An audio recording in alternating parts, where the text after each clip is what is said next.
ក្រុមយើងអ្នកកាន់សាសនាត្រូវដឹងច្បាស់ថាព្រះពុទ្ធចិនស្រីទ្រង់មានឈរពន្ធរាំងសីគឺព្រះរាំងស្មីទាំង6ពណ៌ផ្សាយចេញពីព្រះកាយទ្រង់រុងរឿងរិទ្ធីរុងប្រសើរបវរជ្រៀលឆ្វាត់កាយឆើតឆាយល្អទាំង6ពណ៌ស្រស់ល្អសោភាកំណើតនៃព្រះរាំងស្មីកើតដោយបារមីនៃព្រះភង្គវីធ្វើទានឥតមានរួញរាកាលដែលនៅជាព្រះពោធិសត្វ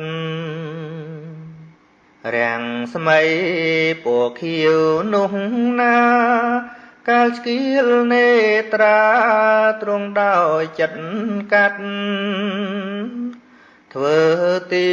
នដល់ឥនព្រាមបាត់កាលនៅ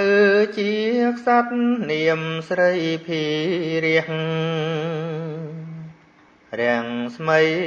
ពណ៌លឿងភ្លឺថ្លាកាលដែលទ្រង់អាសាច់ផែធ្វើមាស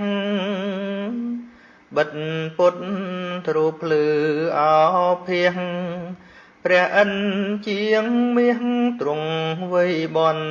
ឌិតរាំងស្មីក្រហមនោះណាកាលដែលមេដាពោះខំស្លាប់ពិតបោទុំស៊ូបដូរជីវិតកាត់បេះដូងបិទធ្វើថ្នាំមេដារាំងស្មីពណ៌សសុទ្ធសាទកាលដែលព្រះបាទវេស្សន្តរក្សត្រា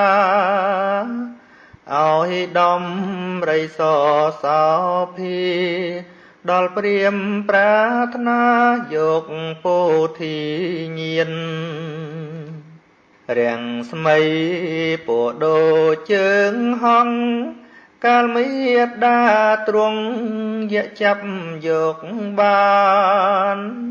វិជ្ជាធម៌អសាច់ប្រានឲ្យយ៉ាងសាមានស៊ីបដូរជីវិតរាំងស្មីពណ៌ភ្លេកពន់រាយកាលជាទុនសាយឈ្មោះសោមបណ្ឌិតឲ្យទានសាច់ឈាមជីវិតដល់ឥនព្រាមពិតថាអត់អាហាររាំងស្មីខៀវលឿងក្រហមសហងស្បាតព្រ